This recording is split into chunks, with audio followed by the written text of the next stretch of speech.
It is Thursday. At least I got the day right today. Show number 201. 201. Live from the DKI studios in downtown Toronto. 234 King Street East. Out of the Pacific Junction Hotel. Golf is in the air, Dave. Not love. Not love, but golf. You can get some good money on some really big names. We'll go over that. We'll also give you the Jim Nantz CBS flyover. You want to see Augusta? How the players are going to see it? You got to love a flyover. And we're going to do that today as well. Also, some bad golfing. I mean, really bad golfing. It will make you feel great about your game. I mean, for instance, when you go to the tee box, after your practice swings, can you make contact with the ball? Because apparently there's one guy who can't. Like, he just doesn't. He digs a hole with divots in front of it off the tee box, which, by the way, the greenskeepers, they just love that. That's hilarious stuff. We'll take a look at the Raptors, who decide halfway through the second quarter, Dave, that maybe they should win a game going to the playoffs. Maybe something different. But I'm telling you, I'm looking at it thinking, because Boston, if one of their players went down, Russell Graham was going in. They don't have anybody left. They were real thin.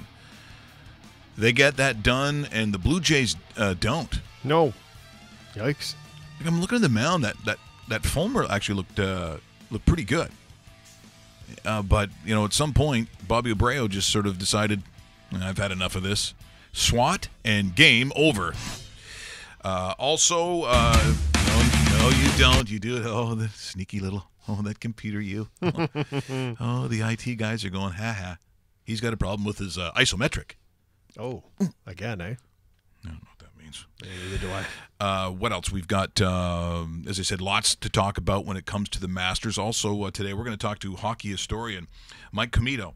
He's author of Hockey 365. You can check out his work on Sportsnet. He does The Vice. And also you can find his work on The Athletic. He's going to call us today, as we had a real interesting chat yesterday with Craig Campbell from the Hockey Hall of Fame. Got a lot of real nice comments about it. Sort of a different show.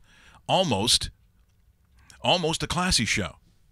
I thought it was. Yeah. Where do we unclass it? Well, every time I probably talked. Yeah, it wasn't too bad. The host came in and had to lob a couple in there, but it was a really great show. And Ted Nesbitt, thanks to him, and of course Blade Tape, as he donated his Bobby Orr lunchbox live on air. I thought that was really cool that he did that. Now, I thought he was going to donate his T-shirt as well, but he didn't. That'd be good, eh? Nesbitt sits there and takes off his T-shirt in the middle of the show and hands it over to Craig. Yeah. That would have been good. Well, do it, Ted. Do it. I don't know how good you really would want. No? Okay. Do you want to see him shirtless? Is that something that?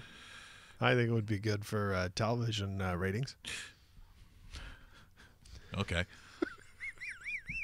But speaking of Blade Tape, and you know what's coming up. NHL Playoff Pool.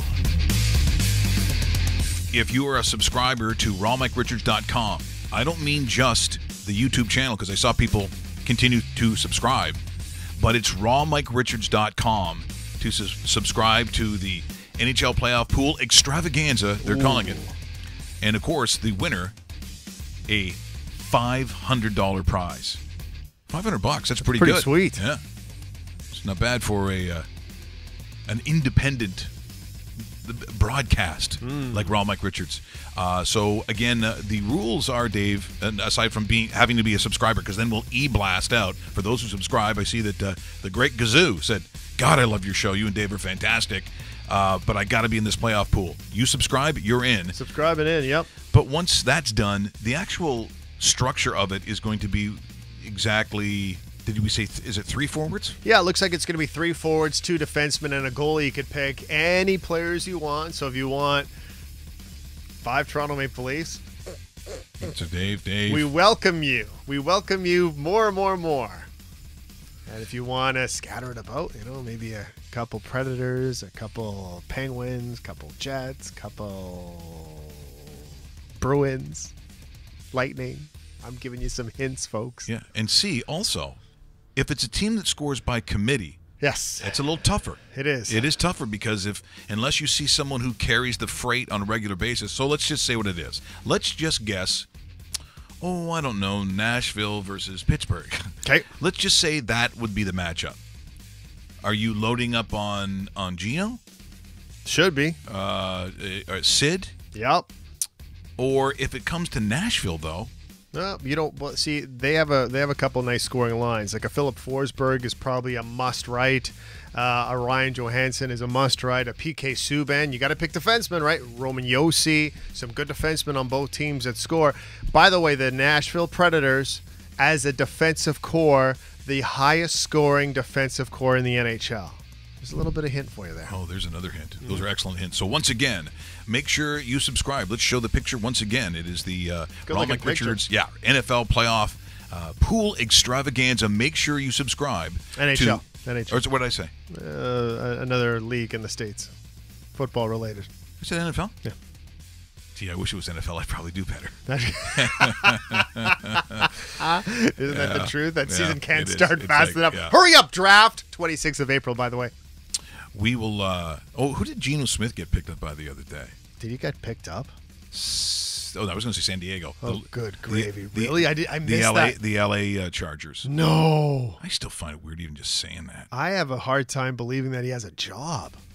Wow. Well, we know the other day that Robert Griffin III was signed by the Baltimore Ravens. 1-year deal to be the backup there.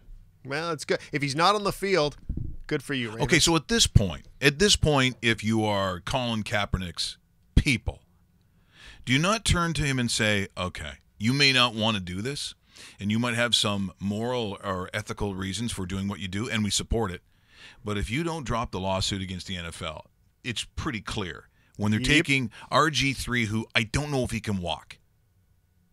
They're taking Geno Smith and RG3 at this point in his career. Trust me, I'm not slamming RG3, but if you're taking him over Colin Kaepernick, you don't. So Colin Kaepernick isn't as good as those two previous names as a backup. So you're going to have to come to the realization that if you're going to play that old boys of the old boys network game, you're going to have to drop that lawsuit. Because it's embarrassing. And it's embarrassingly obvious. Look, is it his fault? No. But if you're going to play with someone else's rules, which obviously it is not his league, and the ownership of all those teams have gone out of their way to prove that it is not your league, it's theirs. If I'm his people, at some point, unless you're okay with sticking with the lawsuit and never playing again, then do that. But I think at this point, if you want to play, you better drop that lawsuit. Yep. Because he should be above those two guys easily. Because now I think it's blatantly obvious. Well, yeah, and you're absolutely right. Geno Smith, San Diego Chargers, Los Angeles Chargers, whatever you want to call them. And the other funny part is to add to that phrase about the garbage quarterbacks that are being signed, I present to you a better example of a Brandon Whedon getting signed by the Houston Texans. Yeah, there it is. That might be the biggest pile of garbage ever to walk in the NFL. So is Colin not sitting at home, flicking? Oh, yeah. Look who's on Family Feud. Huh. And then, Big Bang Theory. No, I never watched that show. It sucks. Boof. What? Whedon? Okay, that does it. Seriously. What's it going to take? And Todd Dillon has been signed by the. Oh, come on! It was the CFL. Todd Dillon would have a job. I'm just telling you right now. It's true. Either him or Mike Kerrigan. Mike Kerrigan. Tom Porras. Yeah, I get Tom Porras back in there doing his Elvis. I don't mind that. Speaking of things that got to get going, the Raptors are going to have to find it within themselves to play some consistent basketball, to have that second unit come off the bench, and it's just about grit. It's just about wanting to win.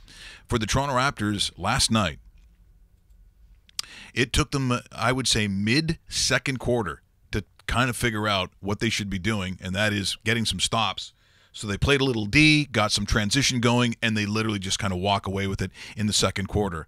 But I bet you there were some Raptor fans after the first 15, 20 minutes thinking, what the hell is going on? Once again, property of the National Basketball Association and their NBA broadband properties. Nice ball movement. Siakam the drive. This time he's able to finish. There's another good defensive play. Nogueira with a deflection. Right. Back to Nogueira for the finish. Well, BB, that's nice to see. Right goes at Monroe. Kicks it back out. Van Fleet fakes. Drives. Layup's good. That's to say the three-point shooting has been ghastly. Yeah. Look at how small the Raptors have gone now. C.J. Miles. Boy, they needed that. The Raptors. And at that point, once again, they just sort of walk away with it and end up having there was more scoring, obviously. Just, enough is enough, I guess, if you're a Celtic fan. And so 96-78, which also tells you exactly the physical shape that the Celtics were in last night. That won't be how they look, by the way, in the playoffs, but it was a must-win for Toronto to get it done. But as I said, that's not a great gauge, but the thing that showed up is that their team did probably somewhere in the second quarter. But boy, this is going to be tooth and nail in these playoffs. Again, don't think that game is a mirror of what you're going to see in the playoffs from the Celtics, because it's not. No, it's definitely not. Raptors now have a 3-game lead over the Celtics in the overall conference standings, so they really saved their bacon yesterday, because if they would have lost that, they would have had a 1-game lead with 4 games remaining. The schedule gets a little bit easier after this next game. It's Indiana, which is a pretty decent team. They're in the playoff mix. Then it goes Orlando, Detroit, Miami. Miami, the only significant team after the Pacers of the 4 left. So the Raptors basically have to win 2 games or any combination of a loss by the Celtics and a win by the Raptors, and they've clinched first overall in the Eastern Conference for the first time in club history, playing the 8th seed. And right now, if those two were to meet, I believe it's in Milwaukee still. I just got to look that up really quick. They would meet the... Ready for it? Milwaukee Bucks in the first round, but Washington's still in that position. Miami a half game out of that position as well. So the 3 teams kind of countering who will be in that 8th spot. Everybody else has been eliminated in the Eastern Conference. There are 8 teams that are in. It's just juggling for position, Mike. You're watching rawmikeRichards.com, either on the website or, of course, the dedicated YouTube channel. We appreciate that. We also, what do we appreciate? Gambling on the Masters. So let's get a little, how about this? Yeah, let's talk about that. By the way, these are the kinds of hushed tones that they enjoy at Augusta. Not so much the silly phrases that people shout out. This, according to Augusta National, if you yell, "get in the hole," mashed potatoes, that's a thing. Have you heard someone? I haven't heard that. I've heard "get in the hole," and the idiots that do it on the tee box of a par 5. Yeah, but mashed potatoes, as they call them, inane utterances, and I guess one dilly. Dilly. Yeah, I'm not familiar with that. Okay, well, from the Bud Light. Oh, okay. The Bud Light, the dilly, which I kind of think is funny, but I'm just not someone who's going to a golf tournament generally and yelling out these things. Like, I guess Utah Man and all this kind of stuff. So this is, as you know, they're known for their decorum, and they just say they are going to handle this swiftly. So if you're yelling, I've heard Baba Booey. Yep, I've heard that. If you're going to yell at that kind of stuff, they're not going to put up with it. So there's some Masters police going on during this tournament. That's good to see. Yeah. So what is the possibility? Getting tossed. And even though that doesn't sound like a huge thing, do you know how hard it is to actually get in that golf course? Oh, it's really hard. So but seriously, you spend all that money to go down and yell mashed potatoes? Look, I do dumb things, but that's yeah. And they're not going to be bashful about it as well. So guys like Rory McIlroy and Sergio, they've been pushing for the changes simply because we played some of the smack that goes on. And Mark Zucchino, our good friend at Golf Talk Canada, said, Mike, you wouldn't believe how common that's become. So the jeering, the talking smack, you would say, just sort of the heckling from galleries. That's too bad. Is going to be going bye-bye. And I would say that probably for that one from Rory, that we played of Rory there a while ago, that was pretty bad. Mm-hmm. That was real bad. Yesterday, of course, the Masters, the one thing that they talked about was so Jack Nicklaus, his grandson who was caddying for him. They gave him a club on a par 3. And he hits the hole-in-one. Yeah.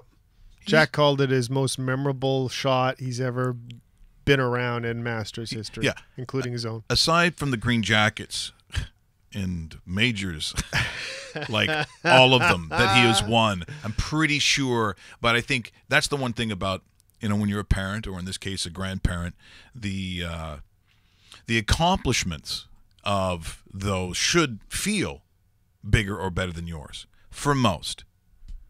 Then there's parents like Dave and I who still want to be just a little better. Yeah. Is that wrong? Is that wrong? Just a little better? You push your kid. That's all. Yeah. That's the way it is. And that's, essentially how most of us are raised, is to achieve greater accomplishments. But if you're Jack Nicklaus's son or grandson, good luck with all that. Mm-hmm.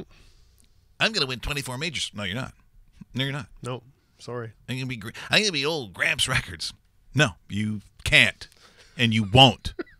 That's the kind of accomplishment. That's what I'd be saying as the uncle. You won't be. You won't be doing shit. You'll be carrying his bag. Oh, that's right. You already are. Yeah, get used to that. But see, that's the other thing about any of the great players. Yep. If Wayne Gretzky were to have a son. He does. A couple of them. Does he? Yeah, Tyler. And I only think of Paulina. Well, I don't know why that would be the only one you think of, but yeah. There's one that plays for the Angels organization. Oh, that's right, the baseball guy. That's right. The baseball guy, yes. Yeah. It's Ty and somebody else. I'm trying to remember. Rusty, do you know the Gretzky's kids? Yeah, see, that's the thing. One of the, if not the greatest hockey player of all time. Does he have a son? I don't know. I know Paulina. That's the. I'm sorry, that's the world. Oh, right, kid, you're the baseball one. Yeah. How's about making me a drink? I mean, that's my name's Tyler. Okay, so there's a Paulina, which you this one we know. May have heard of. Yeah, very big round of applause. Yep. Tristan, I've never heard of Tristan. No. Emma, EMMA. Okay. Emma. Okay. Trevor. Oh, Trevor, is that the one I was calling Tyler? Yeah, and Ty. Oh, there is Tyler. A Ty. Yeah, there's 5 Gretzkys. Holy crap! I didn't realize that. 3 sons, 2 daughters. Yeah, and Trevor is known as the Great Son. That's the nickname, the Great Son. And he is with the it looks like he's with the White Sox now. I'm trying to figure it out. But he's playing minor league ball, trying to get his way. Is it through. We don't know if it's single A, double A. No, I don't know. So if you're playing single A, do you tell people? Would you tell people? Would your parents, if you're playing single A ball out of Pawtucket or something? Well, that would be triple A. Yeah, Pawtucket, so nonetheless, okay. yeah. Say you're playing. You know what? Grand Rapids. I would, only because it sounds pretty cool to the common folk. Playing minor league baseball. Minor league baseball, yeah. You like that common word, the lesser people. Joe Common. That's what it was yesterday. You think I could get in the Hall of Fame? Not you, Joe. Take your disgusting, greasy street hands off me. Okay, go back to the shanty that you're from, and take a bowel movement in the cardboard box in which you live. Joe Common. Yeah, Joe Common. Here's something just before we get to Mike Comito. Once again, hockey historian. He wrote Hockey 365, author of Hockey 365. You can find his work on Sportsnet, also The Athletic and Vice. But if we're looking at Jack, and we just mentioned it, this goes back to Pebble Beach. This is in the 70s. So in my mind, as I'm growing up, this was golf to me. Golf was Arnold Palmer, probably Tom Watson, Jack Nicklaus, Lee Trevino. You get Johnny Miller at some point. Mm-hmm. Like this was the mix. I mean, it was a lot of plaid pants, sweaters with plaid pants, but it was always the golden bear. Had a little bit of the hair, the golden, as they called it, long hair, slender with long hair. And watching something classic like Pebble Beach, but this also goes to tell you how good he was, including when you get a chance to play Tiger Woods golf, right? Yeah. And you get to play Pebble Beach, which was always my favorite thing to play. Sure. You have some crazy par threes. Jack was Jack. He was going to be someone that if people were fighting the wind and they were trying different clubs, he in this occasion he actually takes out a 1-iron, which isn't all that common, and just slices through the wind. If you've been to Pebble Beach, You know what that wind is if it is that kind of day coming off the water. So let's go back to the 1970s. I'm not sure exactly the date on this. Does it say? 1972. 72, when golf was all about Arnie's Army and the Golden Bear. And just have a look at what it used to be like. And still, the reason people look back on Jack Nicklaus as maybe the best golfer of all time, once again, property of the PGA and Pebble Beach. Challenging and dangerous course. And what better setting could there be for a 1 in a million shot? At the 1972 U.S. Open, the spectators are packing Pebble Beach in anticipation of an exciting competition. Jack Nicklaus, already a legend at 32, is at the center of this story. A slimmed and long-haired golden bear at the height of his prowess. With the 1972 Masters under his belt, people are saying, and he is thinking, Grand Slam.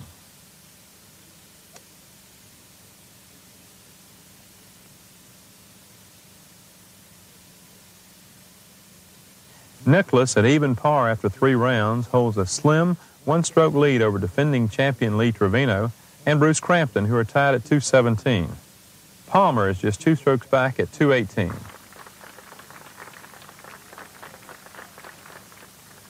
And for the final round, on top of fast greens, rugged terrain, heavy rough, and everything else that makes Pebble Beach so dangerous, on this day the winds are blowing gale force off the Pacific.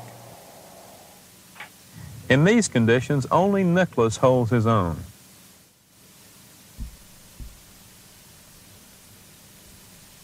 By the time he reaches the 17th, he leads by 3. Very polite clapping, I find, back in those days. The 17th is justly famous, an appropriate hole for a 1 in a million shot, a killer par 3 of 218 yards. With the ocean threatening on the left and beyond, the kidney-shaped green, bunkers everywhere, and today, the wind rips across the fairway. Almost in defiance of the wind, he takes his 1-iron, and when a par would do, he goes right for the flagstick. It cuts through the wind, actually hits the flagstick, and stops within inches of the hole. It makes for an outstanding birdie to win his 13th major championship. There was, once again, legendary Jack Nicklaus.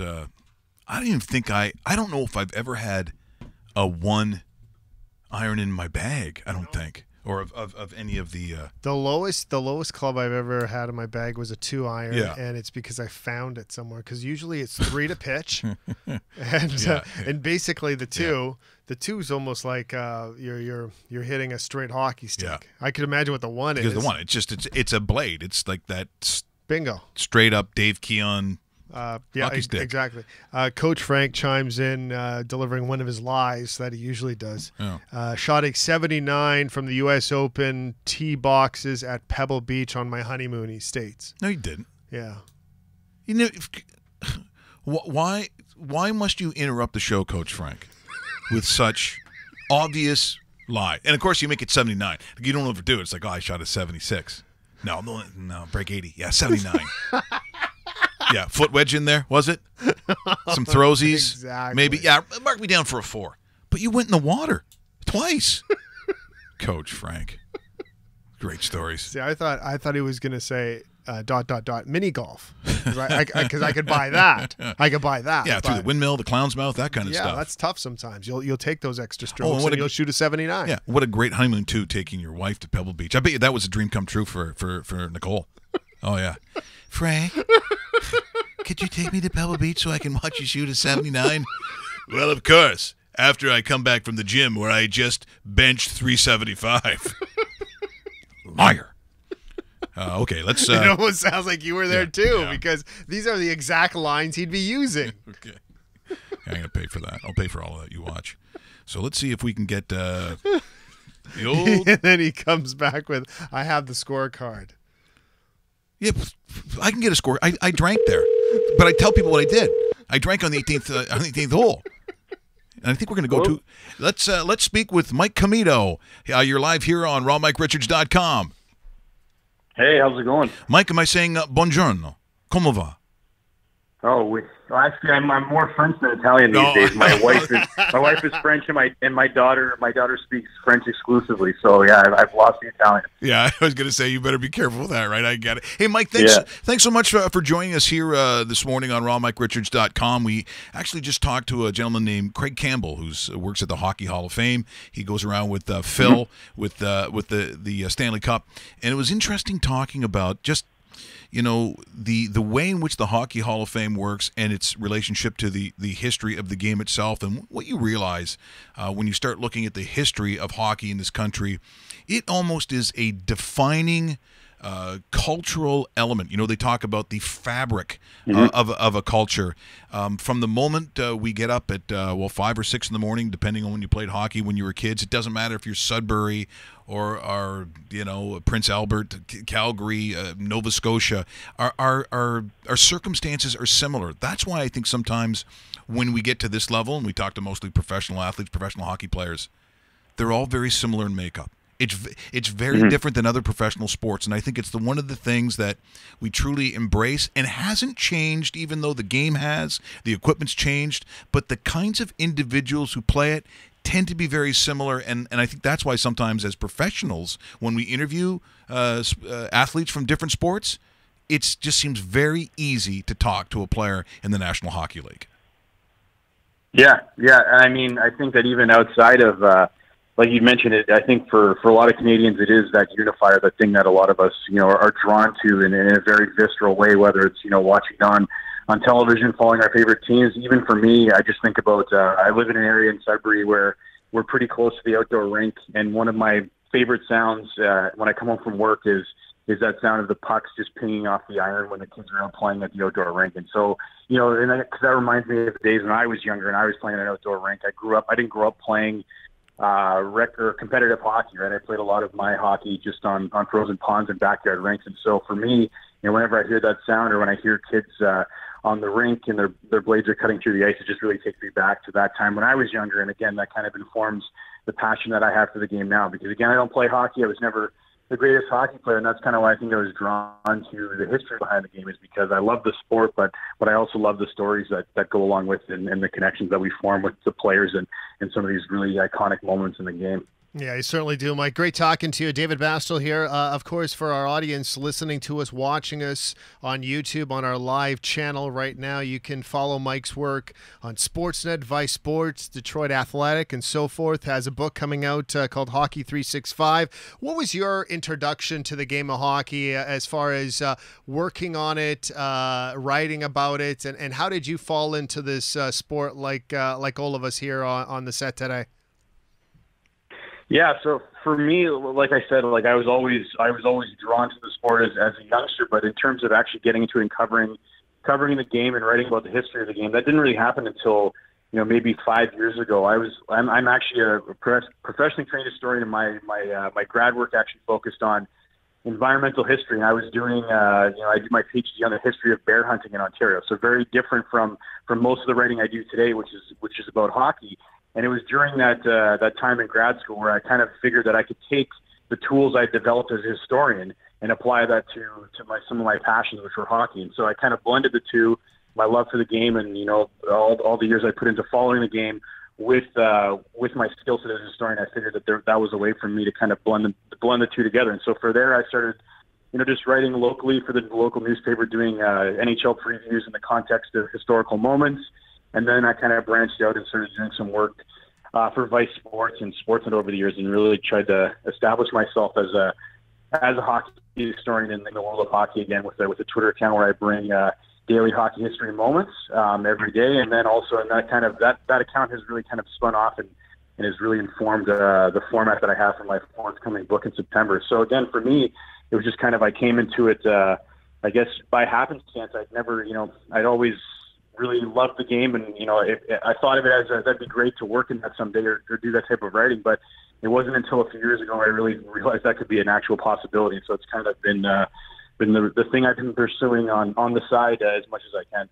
Now, we'll talk about this a little bit later on in the year when it actually does get released, but just to throw a little bit of a taster out there. So September of 2018 will be the book launch of Hockey 365. What can viewers expect when they actually get a chance to read this book?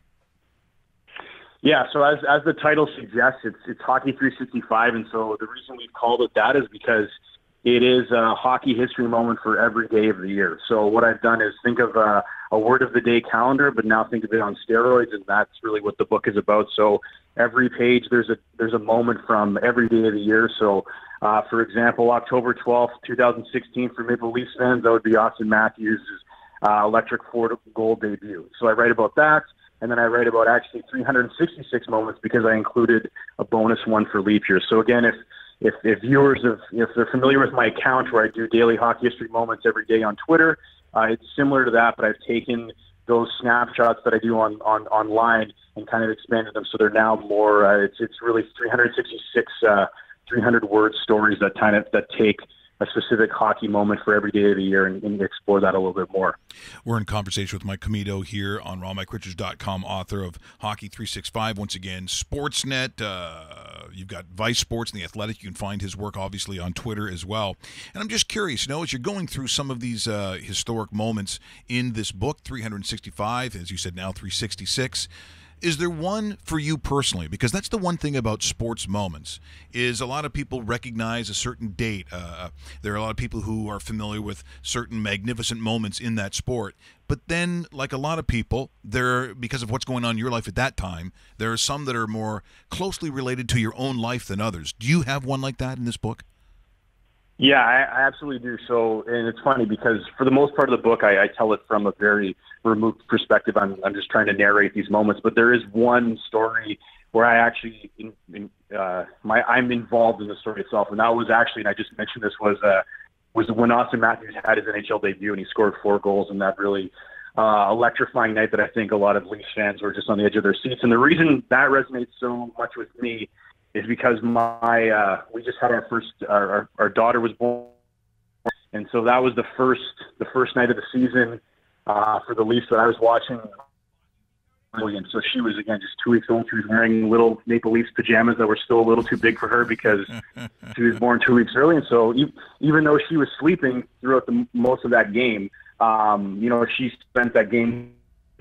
We were both just saying to each other, I can't believe this is happening. This is a review. But for me, it's always going to resonate with me because I'll always remember that I watched it with Zoe, right? And so hopefully, when she's older, I'll be able to tell her about the times that we watched hockey games together, especially that one memorable night. And I'll have to tell it to her in French because, like I said earlier, she's exclusively speaking French these days. But I'm sure by then my French will be up to snuff.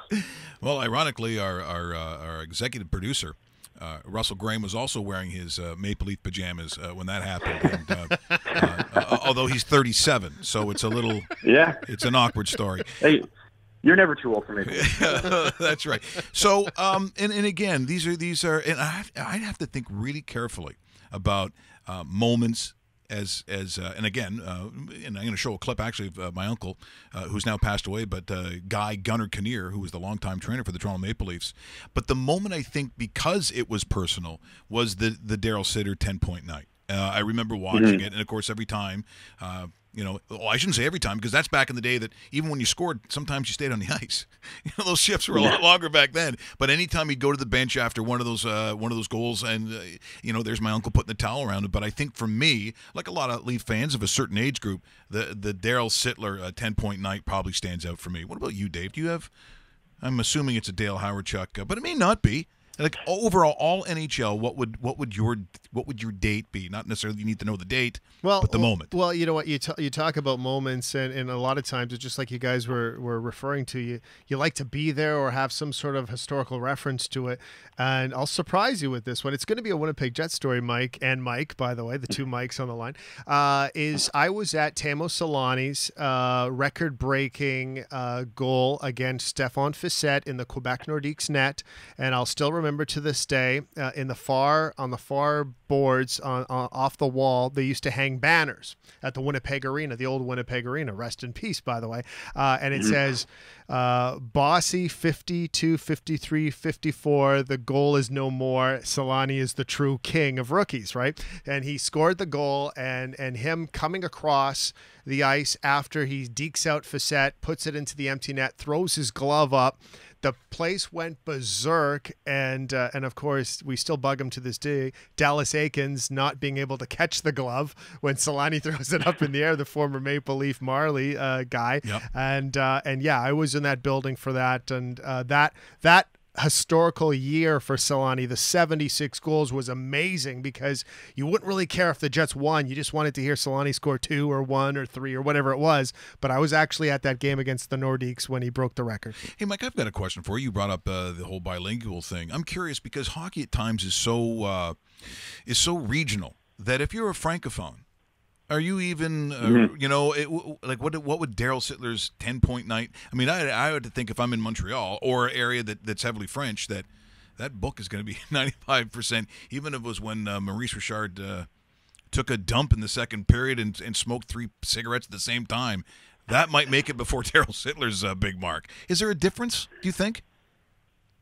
Oh yeah, absolutely. I think that at the end of the day, I think that there is still going to be those regional cleavages, throughout the country, regardless of, obviously Sittler has the NHL record, but for a lot of Montreal Canadiens fans or even Boston Bruins fans, that's not going to resonate with them the same way that it does for Maple Leaf fans, despite the fact that it is such a spectacular feat. I mean, even in my own family life, my father-in-law, as I mentioned with the bilingual thing, is obviously a Montreal Canadiens fan. So for him and I, we have very different opinions on even where players rank in history. Again, he's of the mind that Maurice Richard still didn't get as much due as Gordie Howe did in those eras. And so for him, I think ultimately it's still going to come down to a lot of the game's iconic moments and players that are rooted in Canadians history. But yeah, for sure, I think that you talk to anybody and I think that from my perspective, I'm kind of in that insular world where, again, a lot of the people I follow, the people or the things that I write about, are things that I hold dear,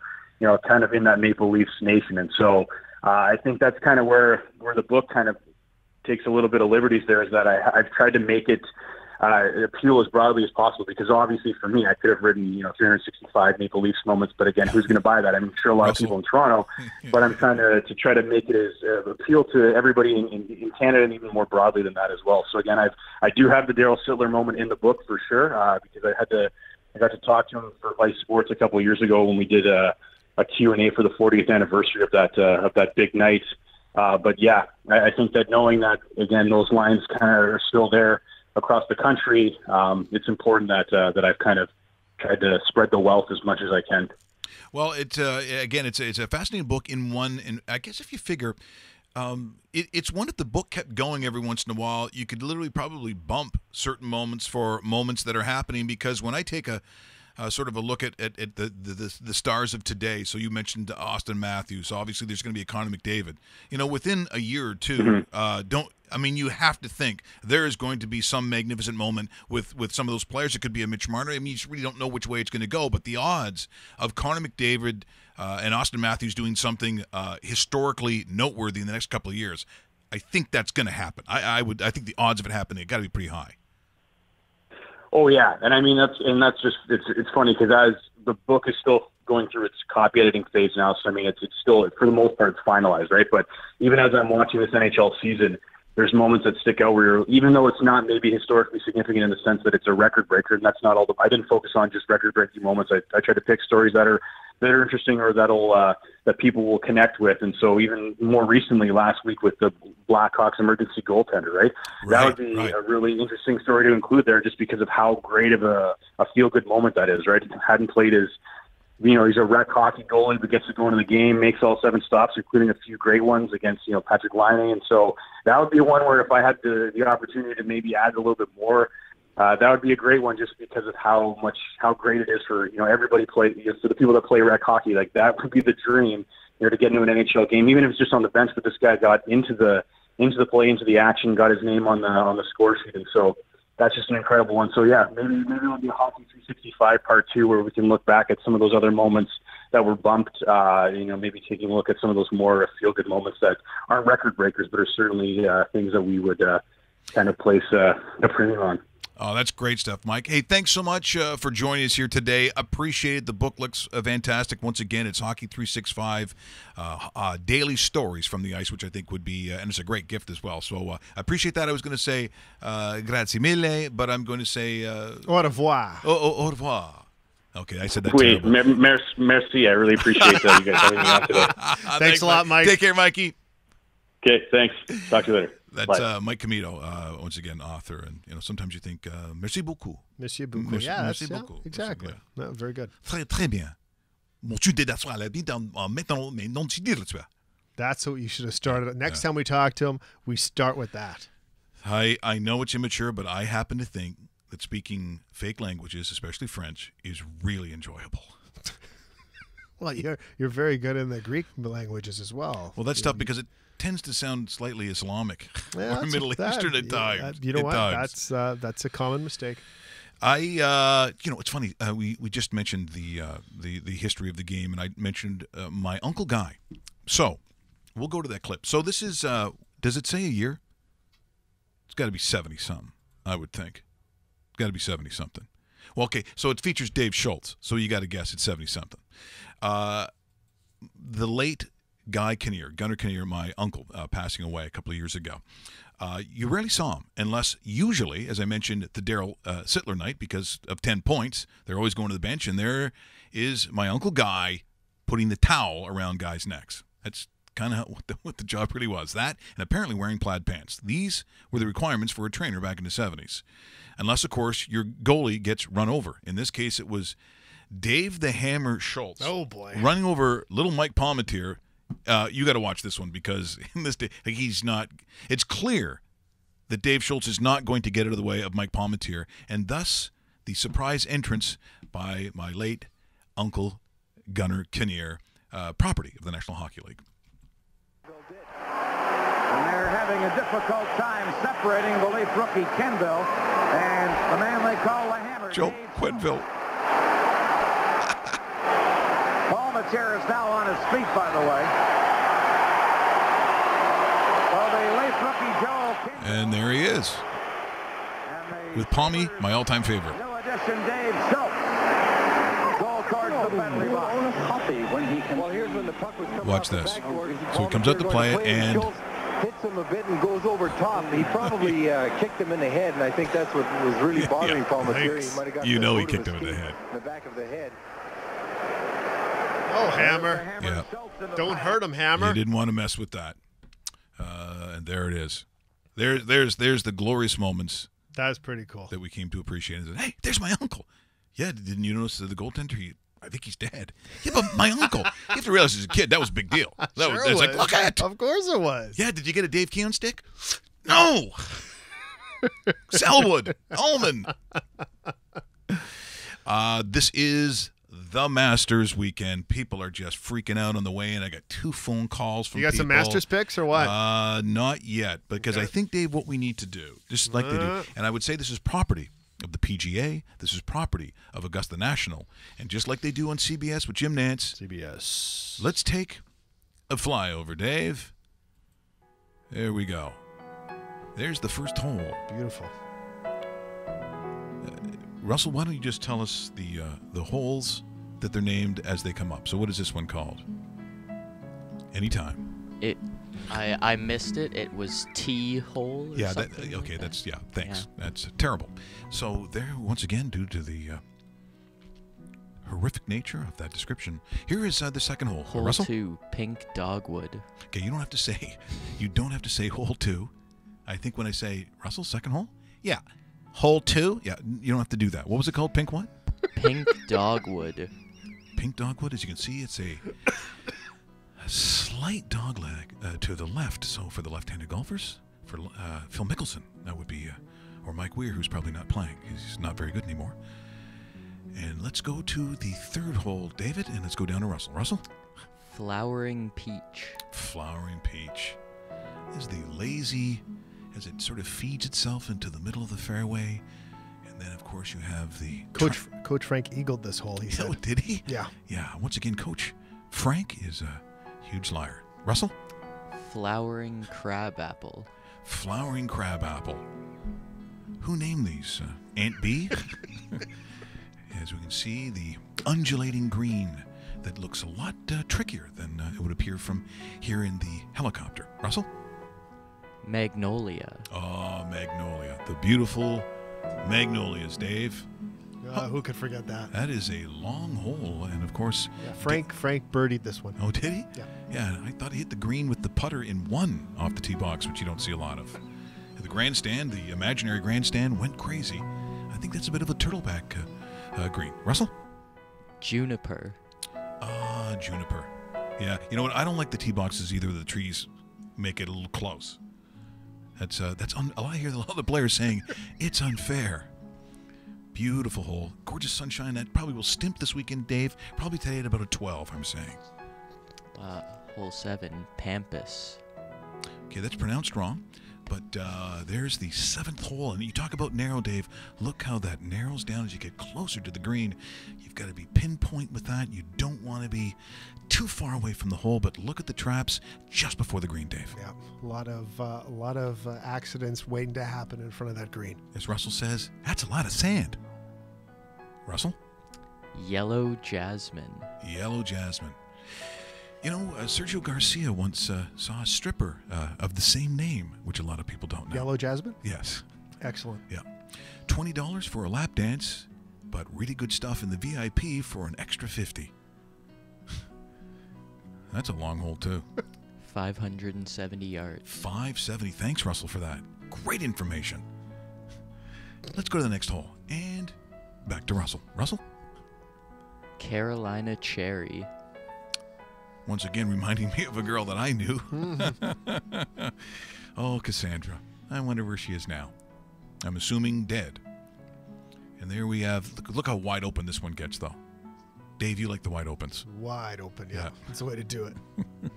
Dave, we're talking about the golf course. Alrighty. Russell, as they get through, now let's go to the back 9. Camellia. Or Camellia. Or something along those lines. That's just horrendously bad. This is not a proud moment for Ryerson or his father, who's a professor there, who is now just pounding back the bourbon. But gets a little tricky as it sort of fades again slightly to the left and then the green to the right. And there's some trouble on the right there with the sand. Russell? White dogwood. White dogwood. Look how narrow that is. Unfair. The players. That's like a hallway of a house. No, look at that. What was the yardage on that one? 505. 505. That's about that's a 4-iron for Coach Frank. Yeah, he'd be there on 2. Yeah, you got that right, Dave. Let's go back to Russell. Russell? Golden Bell. Golden Bell. Now, why is it called that? Now, this one, you see, it looks easier, right, Dave, where you cross that water, and nobody seems to stick this one close. Goes a little too far, it goes back into the shit. Or if it's too far, I mean, you're going to hit the water. I see a lot of guys having to do a drop on that hole. Russell? Azalea. Azalea. Azalea, we all yes. know Azalea. Very popular. Not only is it, again, another, isn't that interesting how many just slightly dog leg left a little bit, and then it comes back to the right. So Augusta itself plays well to left-handers. Yeah, no kidding. Yeah. What is lefty, by the way, for the... I believe he's at 25 to 1. Yeah, but he always flirts with it. Yes, he does. Another famous hole, too. This is where they try to pound it and get there in 2. I know Russell Graham's done it at least a couple of times. That's why I'm talking like this. Russell? Chinese fur. I think you got to be careful with these kinds of names these days. Augusta usually a little behind the times. Just a tad. It was only last year that a woman was allowed to touch the asphalt of the driveway. So that's something to note. Maybe the next hole is Japanese crazy. No, what is it? Firethorn. Oh, Firethorn. Yes. Put your hands together for Firethorn. Yeah. How's it going, fellas? Why are you called Firethorn? Touchdown there. Russell, how long is this hole here, Firethorn? I believe it was just around 500. Right, so really what Russell's saying, So he doesn't know, but Yeah, you can see making things up. There's the water hazard right before the hole. That's got to be tricky. Russell? Red bud. Red butt? Red bud. Oh, red bud. Yeah, that's that hole that's dangerous right down the middle. And if you don't swim, that can be tough, right? Right, Dave? That's exactly it. You wanna pack your Stephen Rapp swim trunks. Oh, look at this. You can't even see the fairway because of the trees. Very fair. What's this hole, Russell? Nandina. Mandina. Funky cold Mandina. That's exactly it. That's what Lee Trevino used to call this hole. How long is that one? A mile? It was just over 400. Really? It looks longer. It looks like it plays longer than that. That could be a bomber's hole. We'll talk to Mark Zecchino, who actually refuses to talk to us today from Augusta because he is a lazy Italian. Let's go down to Russell. Russell, next hole. The 18th and final hole, Holly. How often do you see a championship come down to the 18th, Dave? Quite often. And it usually is a playoff hole, correct? Correct. Russell, how long is the 18th? 465 yards. I see you're changing your voice for this. That's great. After 18th holes, you finally caught on during the 18th hole. Awesome. And there is Augusta, what you're going to see this week at the Masters. David?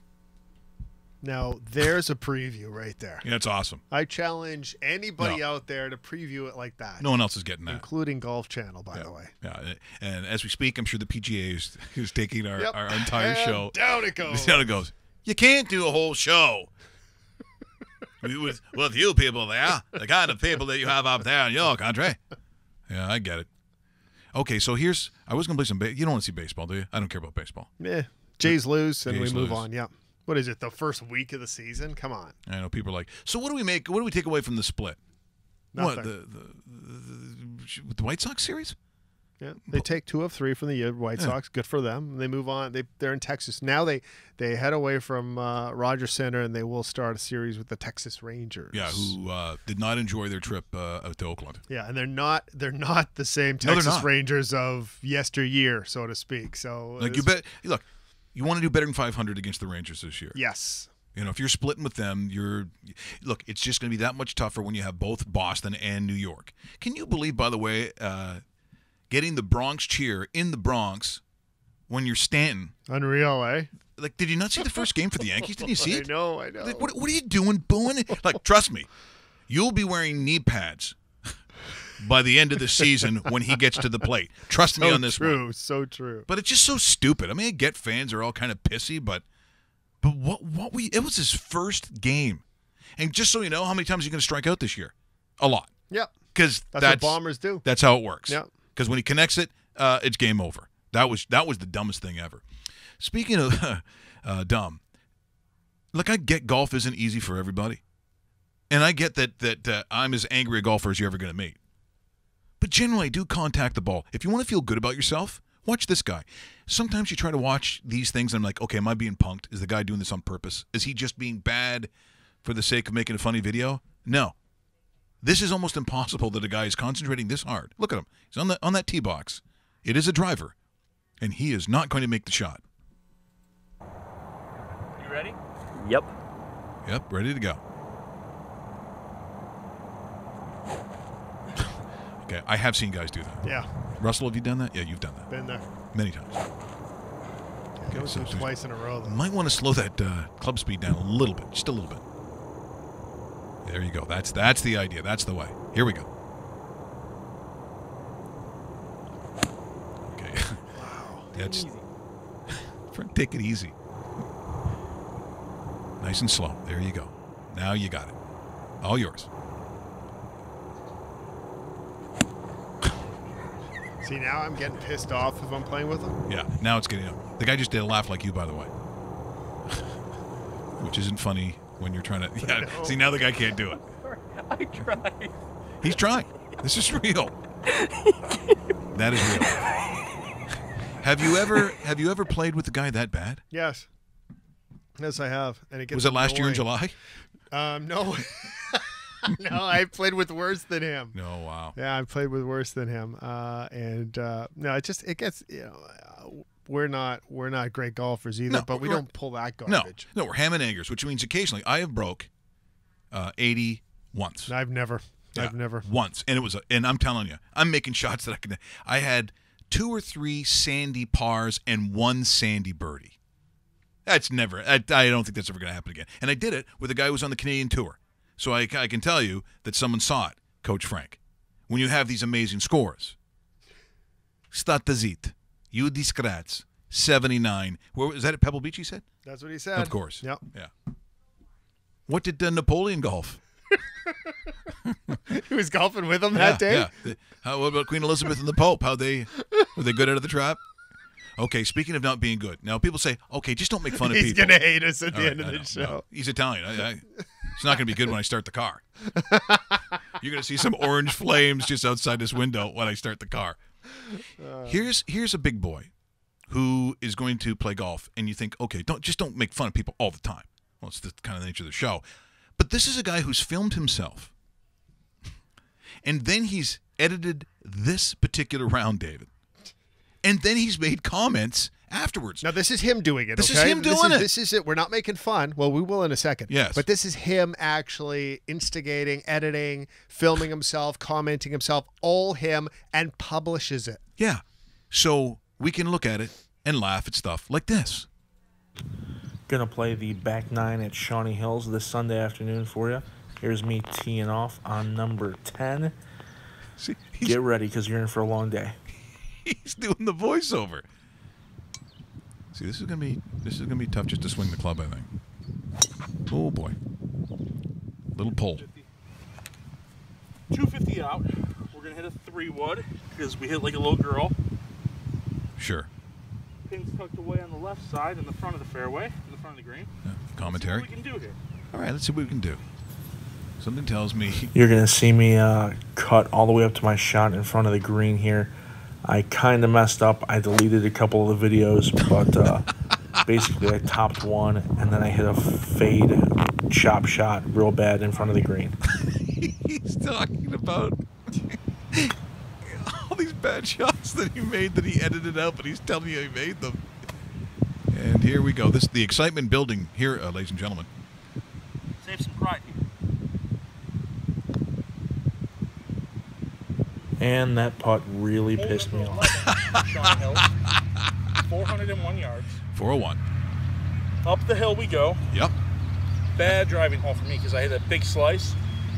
And it's a hill. Especially after 6 or 7 on the first one. It was 6 or 7 beers. All right, we'll watch one more shot here. I can watch this stuff all day, just so you know. Here we go. Come on, big boy. No, that actually was... So we screwed up this one. Okay. We hit it again like 170. It's okay. So this thing goes on. You know, this is his entire round.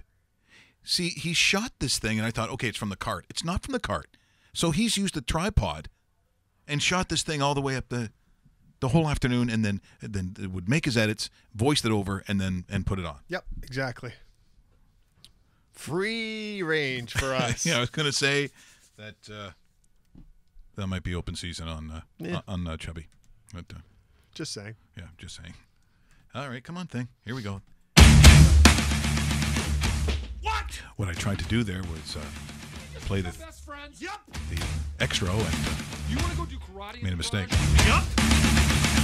It's time! Okay, so let's just show that picture again as we get closer.